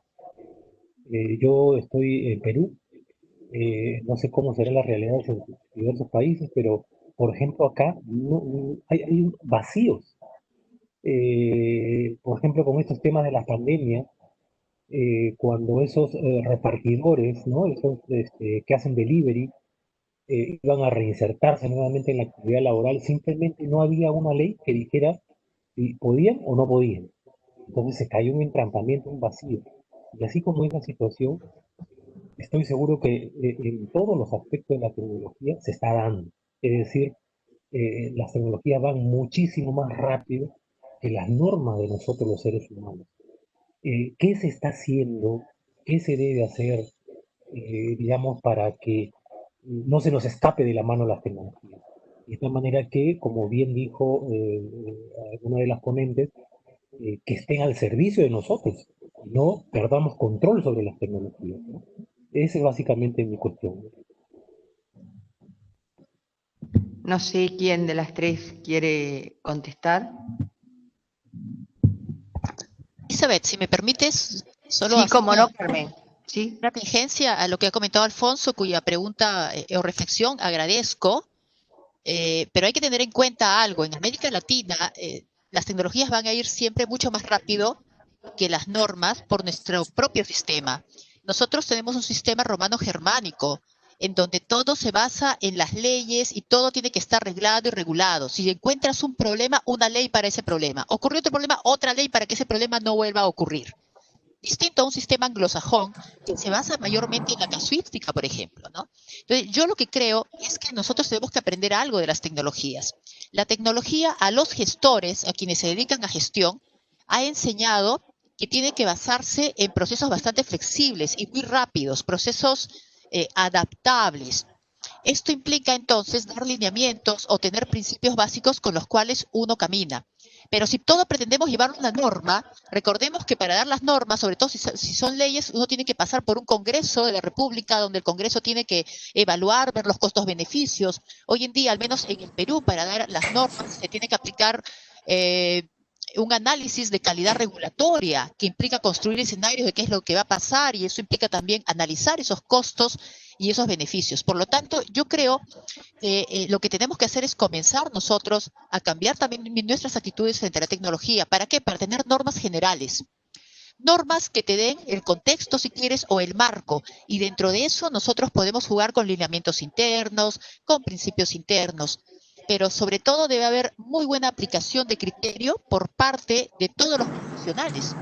Porque al aplicar correctamente los criterios, es decir, pensando en que todo lo que se hace es en beneficio de la gente, respetando también otros marcos y reglas, va a permitir que nosotros no tengamos necesidad de buscar siempre tantas normas, ¿no? Sino basarnos en estos principios. Muchas gracias. Gracias a ti, Carmen. ¿Hay alguna otra pregunta? Perdón, quería yo comentar también. Sí, Patricia, sí, adelante. Sí, mira, yo creo que es muy interesante lo que dice Alfonso, porque yo creo que cuando estamos ante cuestiones éticas, tenemos que pensar más bien en ciertas directrices también de este carácter. Y aquí es interesante que a nivel internacional ya existen estas directrices, tanto en Estados Unidos, en Europa, los propios principios de SILMAR, que son de más de 100 científicos que se dedican a estos temas, han puesto sobre la mesa cuáles son estas directrices que deben guiar el desarrollo y el uso de estas tecnologías. Y yo creo que ahí los grandes principios nos llevan también a algunas normas que existen también en nuestros países y que podemos utilizar. Pero si no tomamos conciencia, yo creo que una de las cuestiones relevantes de esto, de estos conversatorios y de hacer estas reflexiones, tiene que ver precisamente con que tomemos conciencia de que, tal como decía Laura, al final estamos frente a una herramienta, no es que está al servicio y que de alguna forma quienes tenemos la dignidad humana somos nosotros, y por lo tanto en ese sentido creo que cualquier implementación exitosa de inteligencia artificial tiene que pasar por generar de alguna forma una creatividad que permita evitar los dilemas éticos y las situaciones críticas que examinamos, y de alguna forma hay que gastar más recursos en que las personas tomen conciencia, hay que gastar más recursos en innovar sistémicamente, de manera tal que no avancemos solo en el sentido de la tecnología, sino que avancemos en todo el espectro también del desarrollo humano. Y creo que es la hora de pensar en esto, no dejarlo para más adelante. Eso. Muchas gracias, Patricia. ¿Laura? Bueno, en realidad yo no quería hablar mucho porque yo no coincido con Carmen, lamentablemente. Bueno, yo soy persona de derecho y sí creo que, así como lo establece nuestra Constitución, que los derechos se restringen por ley y por razones de interés general, esto debe ser de las cuestiones que más se le tendría que aplicar a cuestiones de tecnología, sobre todo porque en términos generales la libertad de la persona y la dignidad humana son de las que están más en cuestión. Me cansé de que muchos de mis colegas informáticos me dijeran, pero Laura, déjate de molestar con la libertad. Entonces, partiendo de que eso es parte de la conceptualización que mucha gente tiene por detrás de los magníficos proyectos que nos solucionan la vida, sí creo que estas cosas se solucionan con normatividad o con aplicación y con compromiso en la aplicación de la normatividad existente. Es cierto que buenas prácticas, buenos criterios, está bien tenerlos y está bien aplicarlos, pero cuando hablamos de derechos, y mucho más cuando hablamos de derechos humanos y fundamentales, y ahí es donde hay intervenciones, creo que la norma de alguna manera se impone, aun cuando sea complicado que el Parlamento las apruebe, aun cuando mucha gente descree del sistema efectivamente representativo, porque muchos parlamentarios no tienen mucha idea de qué es lo que están votando, pero los elegimos. Entonces, de todas maneras, sí creo que es importante avanzar en cumplimiento de la normatividad existente y en la generación de nueva normatividad si es necesario. Pero no creo que desde el punto de vista de la aplicación tengamos que basarnos en decisiones de carácter administrativo, porque podemos tener dificultades a la hora de esa aplicación con elementos que entiendo son sustantivos para la vida de las personas, la dignidad humana y fundamentalmente su libertad. Muchas gracias, Laura. Bueno, vamos con otra pregunta porque José Esteban Madrigal, ¿le abrimos el micrófono? Bueno, te escuchamos, José. Muchas gracias, doña Elizabeth. ¿Sí me escuchan bien? Sí, perfecto. Sí, mi pregunta es para... Disculpe que no le escuché el nombre a la última participante de la última ponencia, que estuvo hablando un poco del neotomismo, pero es con respecto a este último aspecto. Bueno, creo que compartimos un poco en la parte formativa. Yo, bueno, soy de Costa Rica, tuve la oportunidad de estudiar filosofía en Italia y recibí muchos influjos de la filosofía, tanto tomista como neotomista, y al mencionar a Gary Lagrange, dije, wow, qué bueno y qué satisfactorio primero escuchar a este ponente, gran pensador en una ponencia de este calibre, que creo que las tres, tanto la de doña Carmen y doña Patricia y la suya, estuvieron de una altísima calidad.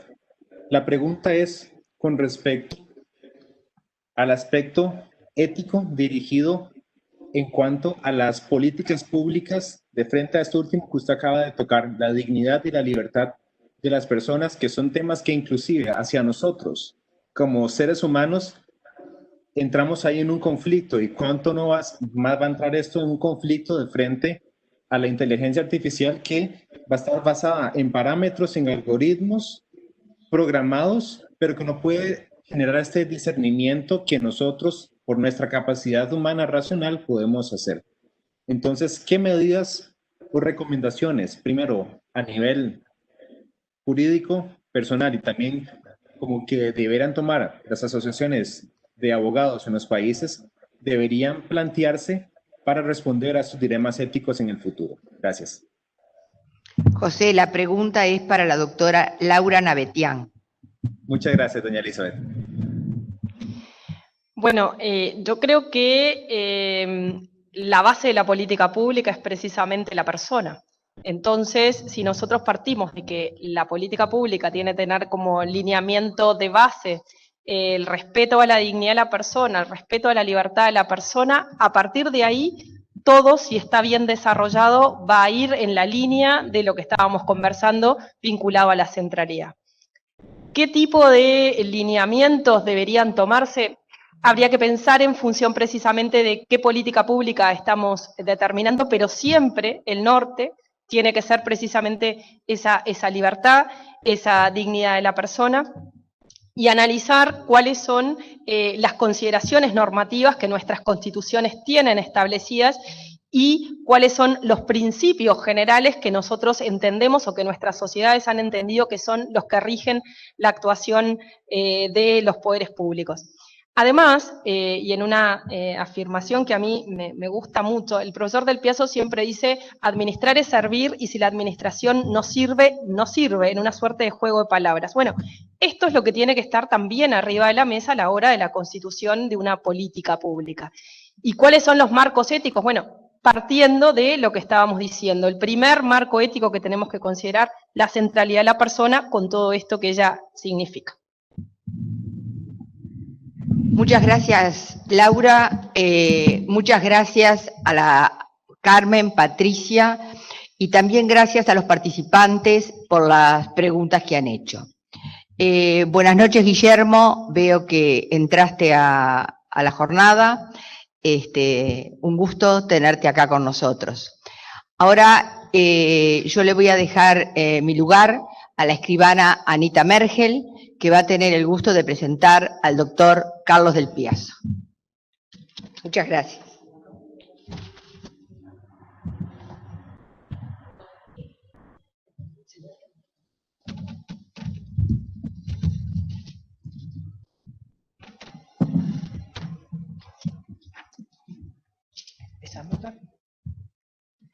Buenas noches a todos. Bueno, tengo el placer de presentarles un poco la trayectoria del doctor Carlos del Piazzo.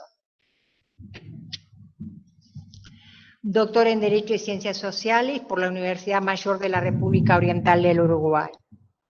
Director de la especialización a maestría en Derecho Administrativo y Gestión Pública en la Facultad de Derecho de esa universidad. Catedrático de Derecho Administrativo en dicha maestría y en la Facultad de Derecho de la Universidad de Montevideo. Ex catedrático de Derecho Informático y de Derecho Temático en la Facultad de Derecho de la Universidad Mayor de la República. Ex director de la Escuela Posgrado de dicha facultad. Ex decano de la Facultad de Derecho de la Universidad Católica del Uruguay, Dámaso Antonio Larrañaga. Autor de 77 libros y más de 500 trabajos publicados en el país y en el exterior. Profesor invitado del Instituto Nacional de Administración Pública, España. Profesor visitante de la especialización en Derecho Administrativo de la Universidad de Belgrano, Argentina. Profesor extraordinario visitante de la Universidad Católica de Salta, Argentina. Miembro del Comité Académico de la Maestría de Derecho Administrativo de la Facultad de Derecho de la Universidad Austral, Argentina, y de la Comisión Académica del Posgrado de Doctorado de Derecho Administrativo Iberoamericano, liberado por la Universidad de La Coruña, España. Exdirector y miembro del Instituto Uruguayo de Derecho Administrativo, del Instituto de Derecho Administrativo de la Universidad Notarial Argentina, de la Asociación Argentina de Derecho Administrativo, de la Asociación de Derecho Público del Mercosur, de la Asociación Centroamericana de Derecho Administrativo, de la Academia Internacional de Derecho Comparado, de la Asociación Iberoamericana de Derecho Administrativo y del Instituto Internacional de Derecho Administrativo. Secretario General del Foro Iberoamericano de Derecho Administrativo. Miembro de número de la Academia Nacional de Derecho y de la Academia Nacional de Economía del Uruguay. Los dejo con la palabra al doctor del Piazzo. Muchas gracias por la presentación, muchas gracias, como todos los años, por la invitación. Muchas gracias a las panelistas que me precedieron. Felicitaciones por sus respectivas intervenciones.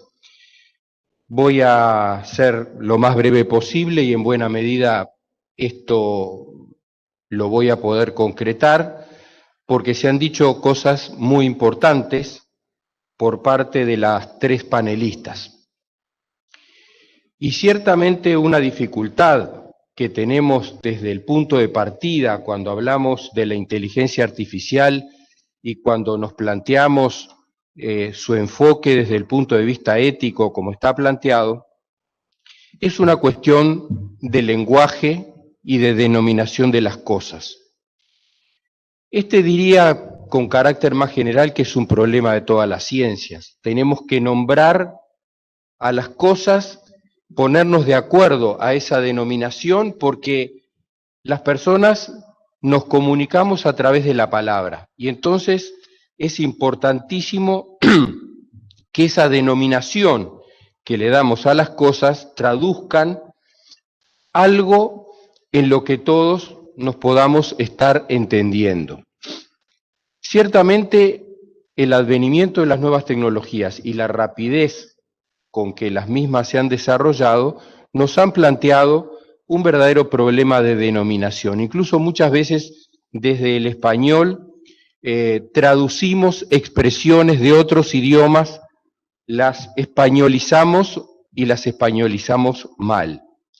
Pero en la línea de lo que decía la doctora Najabetian, hemos de alguna manera incorporado la tecnología a nosotros mismos y al idioma, al punto que adviertan ustedes cómo en el lenguaje vulgar, en la conversación de todos los días, nos decimos a veces, ponete las pilas, no decimos poné las pilas en tal aparato, sino ponete las pilas, o nos decimos cambiar de chip, como si ya estuviéramos en un nivel en el cual parte de nuestra anatomía o fisiología funciona en función de determinados chips, que pasa, es verdad que algunos tienen incorporados a su cuerpo chips, pero no es el modo habitual del sentido que le damos a esta expresión, y esto nos plantea la dificultad de decir, bueno, pero entonces, ¿de qué estamos hablando cuando hablamos de inteligencia artificial? En realidad estamos haciendo un uso figurado de la expresión inteligencia, y cuando vamos a algunas de las definiciones que los autores o las organizaciones internacionales han dado a esta expresión, nos encontramos que todos giran en torno a la idea de crear y dar forma a programas de computador o máquinas que sean capaces de desarrollar conductas que serían consideradas inteligentes si las realizara un ser humano. Se ha dicho, por ejemplo, la inteligencia artificial tiene por objeto el estudio del comportamiento inteligente de las máquinas. Aquí vemos cómo el idioma califica de inteligente a la máquina. El comportamiento inteligente supone percibir, razonar, aprender, comunicarse y actuar en entornos complejos. Una de las metas a largo plazo de la inteligencia artificial es el desarrollo de máquinas que puedan hacer todas estas cosas igual o quizás mejor, seguramente más rápido que las personas humanas.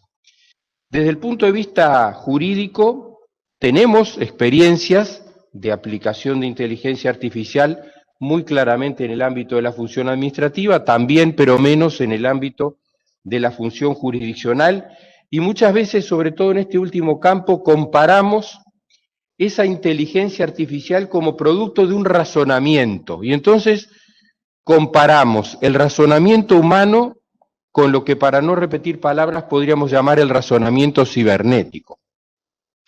Y ya hace muchos años, Luis Recasén Siches, destacado filósofo del derecho, descalificaba esto con el término de computadoritis.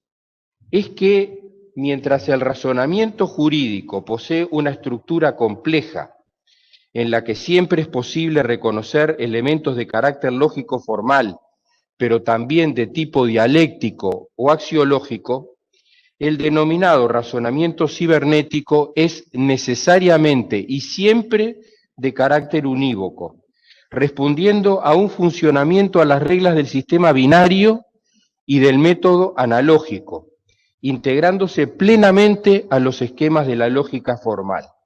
Justamente lo axiológico hace a los valores que traducen la calificación del hacer o no hacer como bueno o malo, y esto es justamente lo que nos ubica en el campo de la ética.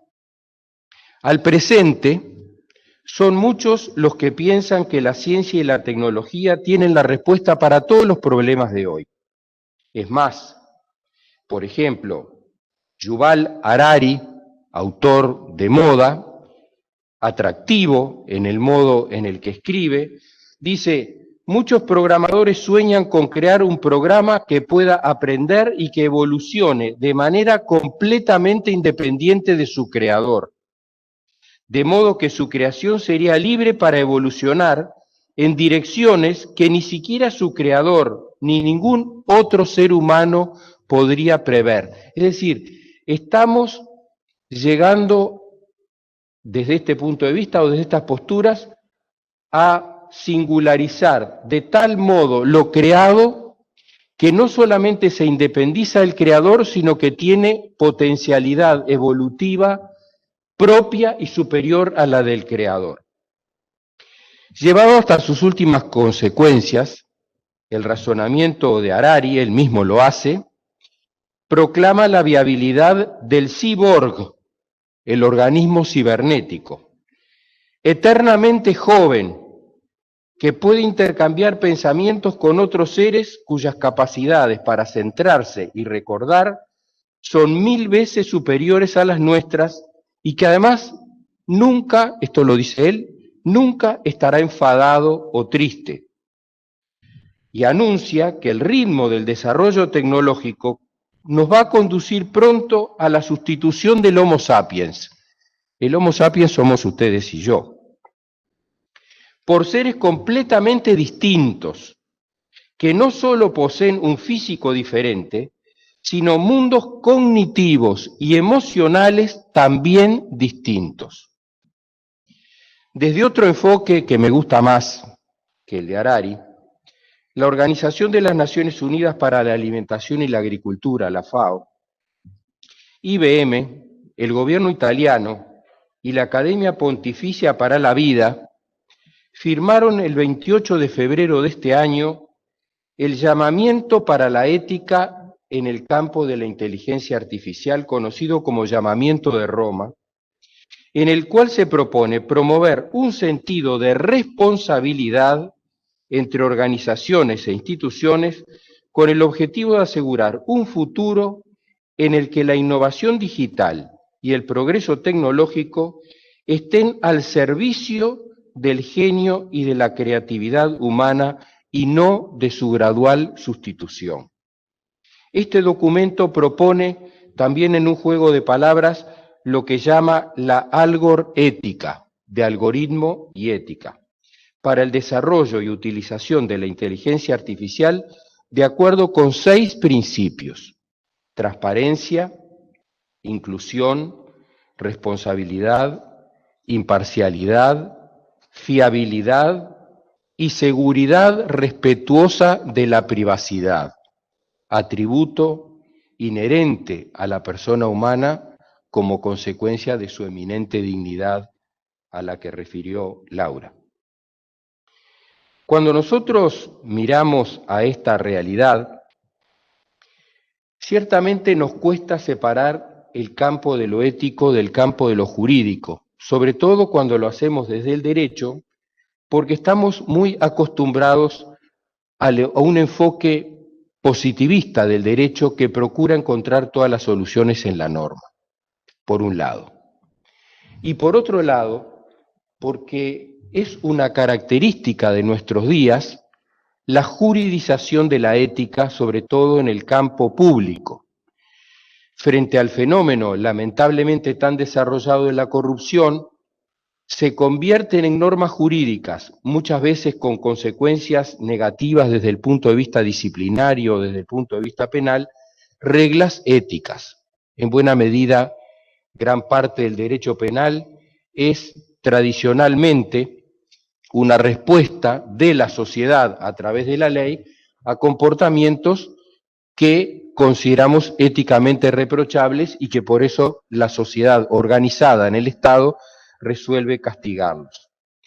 Esto es importante tenerlo presente porque cuando miramos a este tema de la inteligencia artificial desde la perspectiva de este panel, que es el de la centralidad de la persona, es fundamental no perder de vista ese máximo valor y esa intangibilidad que tiene la dignidad humana desde siempre, porque el hombre es digno por serlo, con independencia de su sexo, de su raza, de su color político, de sus posturas religiosas, de sus opciones sexuales, de su capacidad o incapacidad, de su ser menor o mayor. ¿Por qué? Porque no depende de estas características la dignidad, sino que es inherente a la circunstancia de ser persona, aún en la más grosera de las situaciones, ante la más grave incapacidad de que podamos estar hablando. Y ese ser humano tiene una dimensión individual. Ya las partidas reconocían que la persona del hombre es la más noble cosa del mundo. Y esa dimensión individual, a la cual nuestra Constitución reconoce en el artículo 72, cuando dice que todos los derechos aún no expresados en la Constitución quedan reconocidos y garantizados en tanto derivan de son inherentes a la dignidad humana. Pero esa eminente dignidad de toda persona se proyecta en los demás, y entonces a la dimensión individual hay que agregar la dimensión social. El hombre no es solo en tanto que individuo en dimensión de interioridad, sino que se abre a los demás, formando el nosotros, o inevitablemente se mutila y empobrece y aún se destruye. Es evidente que toda persona necesita de los otros, y por eso el hombre busca el nuclearse, y el primer nucleamiento natural, sin duda, es la familia. El hombre es inconcebible sin relaciones familiares, porque la familia es una comunidad de personas ligadas por una unidad de origen. Todo hombre es hijo y nunca puede dejar de serlo. Cuando es padre, no puede dejar de serlo. Puedo dejar de ser amigo de alguien, puedo dejar de ser socio de alguien, no puedo dejar de ser hijo, hermano, padre de alguien. Jelsi Vidart, que fue un destacadísimo jurista, decano de la Facultad de Derecho de la Universidad de la República, decía que la familia es el lugar de la persona, es ese ámbito que nos es propio, al que queremos llegar, donde queremos estar. Otra manifestación típica de esta condición o de esta dimensión social es la empresa, la conjunción del esfuerzo humano y del aporte de varios con un determinado fin. Todas las comunidades intermedias, sociedades, clubes sociales, deportivos, etc. El Estado, finalmente, como organización colectiva del todo, dentro del cual ubicamos a la administración. Pero además, lo propio de la persona, del hombre, son expresiones que yo estoy utilizando como sinónimas, es la dimensión trascendente. Y cuando hablo de dimensión trascendente no lo estoy haciendo desde una perspectiva religiosa ni filosófica, sino simplemente partiendo de la constatación de la realidad que hace de nosotros personas, seres vivos, distintos a los animales y a los sujetos del reino vegetal o del reino mineral. Con independencia de toda convicción, es una realidad evidente que la persona tiene un espíritu y que se diferencia por ello de todos los demás seres vivos. Y como aspecto central o vital de esa dimensión trascendente, tenemos una conciencia o espacio interior que nadie puede acceder si uno no quiere, si uno no permite que ello ocurra. Tenemos el ejemplo lamentable, pero cierto, en nuestro país y en muchos, de cómo en épocas tristes se persiguió por ideas y algunas personas torturadas, encarceladas, aisladas, mantuvieron esa intrínseca libertad de cuidar ese espacio propio interior que es la conciencia. Y cuando hablamos de ética, en este caso con referencia a la llamada inteligencia artificial, tiene mucha importancia esto de la conciencia, porque es la que nos dice si vamos bien o vamos mal. Todos nosotros tenemos experiencia de ese reproche interior que la conciencia nos hace cuando obramos mal, y de esa satisfacción que sentimos, por ejemplo, cuando ayudamos a otro. Esa es la conciencia, que también los seres humanos tenemos la capacidad, para decirlo entre comillas, de adormilarla, de endurecerla, de encallecerla, pero nunca de matarla. Siempre ahí está, y muchas veces vemos cómo personas de las que éticamente calificamos como malas por la conducta que han tenido, muchas veces frente a un evento circunstancial o frente a la muerte, acuden a esa conciencia que tienen, porque todos la tenemos, porque es inherente a esa dimensión trascendente que nos es particular. Y bueno, cuando miramos a la inteligencia artificial, esa mirada no puede opacar ni ocultar la incapacidad de la inteligencia artificial para lo trascendente, íncito en la dignidad humana. Ha dicho un autor, tengo aquí la cita, tecnocracia y trascendencia se excluyen mutuamente. Tecnocracia y trascendencia se excluyen mutuamente. Joel Cobel. Es que la trascendencia es un vínculo con la interioridad que no es tangible. Y esto resulta incomprensible para el paradigma tecnocrático, que reduce todo a lo tangible y a lo cuantificable y que por eso piensa que el Homo sapiens vamos a ser desplazados, capaz que en algunos aspectos sí, que la máquina puede hacerlo mejor que nosotros, pero no con carácter general. Por cierto, por lo tanto, lo que estoy diciendo no implica despreciar o dejar de lado a la llamada inteligencia artificial, de ninguna manera. De lo que se trata es de rescatar su naturaleza y finalidad instrumental en favor de la persona humana y no en su contra. La condición humana no puede reducirse a datos.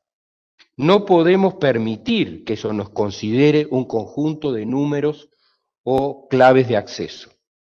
Somos más que un sistema experto, entendido como un sistema informático que procesa conocimientos e indica decisiones a tomar en la resolución de determinado problema, razonando, entre comillas, sus propios procesos con la explicación de cómo y por qué se llega a la conclusión. Y esto por la sencilla razón de que la inteligencia artificial no es más que la simulación de un razonamiento previamente aportado por expertos que han provisto ese conocimiento y esas experiencias. Por eso no puede sino compartirse el documento de AGESIC, nuestra Agencia para el Desarrollo de la Sociedad del Conocimiento, en el documento Principios Generales sobre Inteligencia Artificial para el Gobierno Digital, cuando señala que la inteligencia artificial debe potenciar las capacidades del ser humano complementándolas,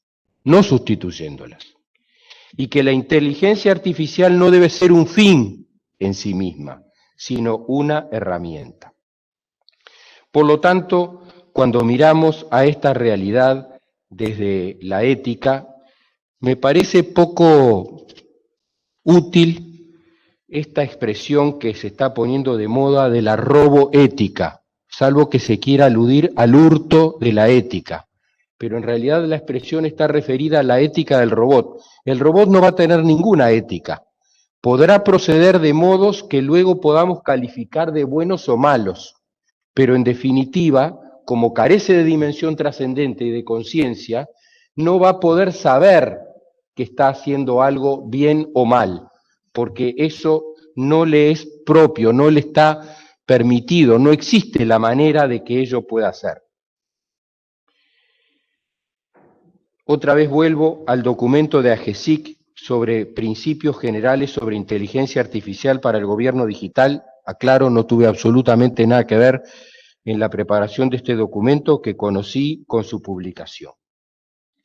Y allí se dice, las soluciones tecnológicas basadas en inteligencia artificial deben tener un responsable claramente identificado. Nene, quiero hablar con tu papá. y que responda por las acciones derivadas de las soluciones que adopte. ¿Y por qué?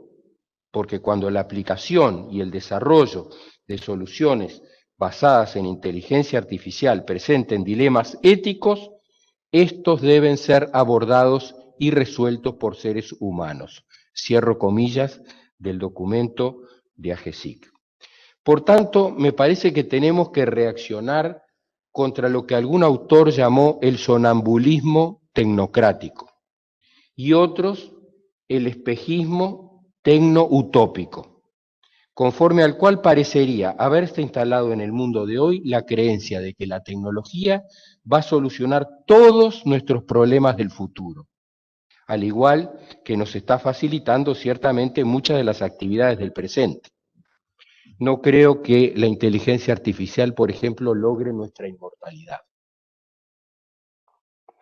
como por ejemplo lo enuncia Harari en su tesis. Por lo tanto, esta falacia relativa a la inteligencia artificial, a mi juicio, se sustenta en tres presupuestos implícitos, básicamente inconscientes, que me parecen cuestionables y que por lo tanto quizá vale la pena que asomen a la superficie. Primero, la base de la realidad es la materia. No es así. Segundo, la realidad es externa a nuestra conciencia y existe por sí misma. Tampoco es así. Tercero, la mente humana está aislada y ubicada dentro del cerebro y solo puede comunicarse con otras mentes de manera indirecta. ¿Esto qué quiere decir? ¿Que la comunicación a través de las máquinas es más directa o no es indirecta? No sé, me parece que estamos haciendo verdaderos juegos de palabras para proyectar un algo que no es malo como si fuera un fin, cuando en definitiva se trata de un instrumento utilísimo, de una brutal potencialidad, pero instrumento al fin. Por lo tanto, creo que en el mundo desencantado en el que vivimos, porque vieron que se progresan muchísimas cosas, tenemos muchísimas más cosas, vivimos de un modo que no vivíamos antes. Los que somos viejos recordamos en nuestra niñez que no existía la televisión, no existía el computador, no existía el celular. En mi casa, en el campo, ni siquiera existía la luz eléctrica. Y ahora vivimos desencantados cuando tenemos todas esas cosas, porque lo propio de la sociedad desencantada es que hemos perdido la capacidad de apreciar el valor de las cosas. Y en particular, piensen en esto. En el mundo clásico, en la Grecia antigua, los grandes pensadores, cuando reflexionaban sobre lo trascendente, miraban al cielo, miraban hacia arriba. Incluso el estudio del universo, los astros, etcétera, eran como parte de esa trascendencia del mirar hacia arriba. Hoy, en cambio, todos miramos hacia abajo, a la pantallita del celular, de la tableta, del computador. Y entonces, fíjense qué cosa curiosa. La pantalla opera como un muro. Eclipsa muchas veces la capacidad de mirarnos a los ojos para hablar. Es más, decimos cosas en el WhatsApp que no le diríamos a alguien cara a cara. Y las redes sociales se han convertido en un instrumento de barbarie de lo que muchos no nos animaríamos a decir en público o a otro. Y este campo de vida en el que estamos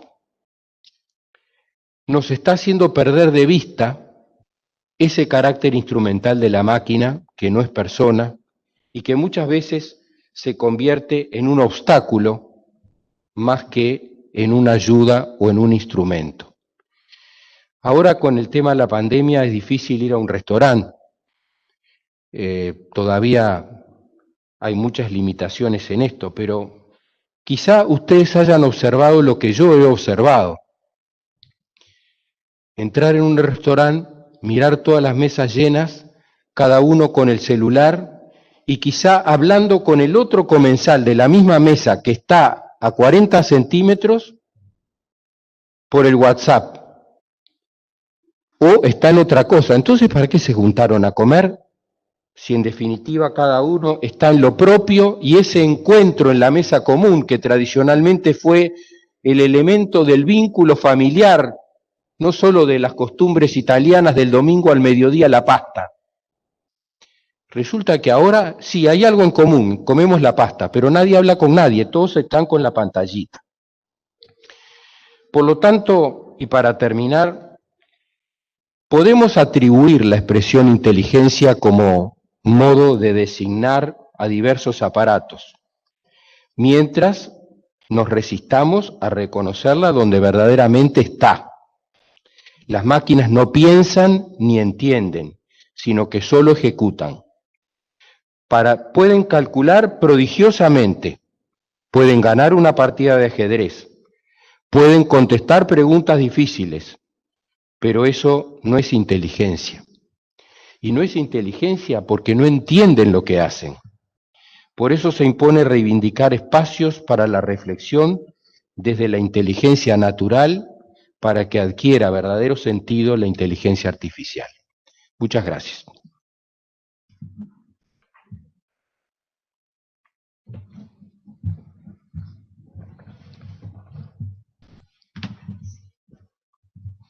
Muchas gracias, doctor Del Piazzo. ¿Se escucha?